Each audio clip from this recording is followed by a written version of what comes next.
দেখো আমাদের লাইনটা অনেকটা মোটা, সেই জন্য আমি এটাকে 3টে ভাগে ভাগ করবো। দেখো ধরো এতে কি হবে, চারদিকে ব্যাককোণটা সমান থাকবে, নাহলে মাঝখানটা হলে এই দিকগুলো নেমে যাবে আর মাঝখানটা উঠে যাবে। সেই জন্য আমি 3টে ভাগে ভাগ করলাম। 3টে ভাগে ভাগ করলাম। দেখো একটা, আবার ঠিক যেখান থেকে শেষ হয়েছে আবার কিছুটা নিলাম, নিয়ে দেখো এতে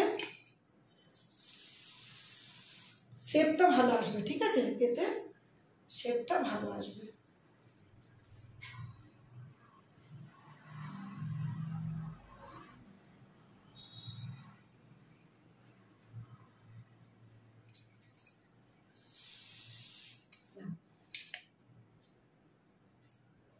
দেখো এই যে পুরোটাই ব্যাকগ্রাউন্ডটা সুন্দর হলো, তাই না?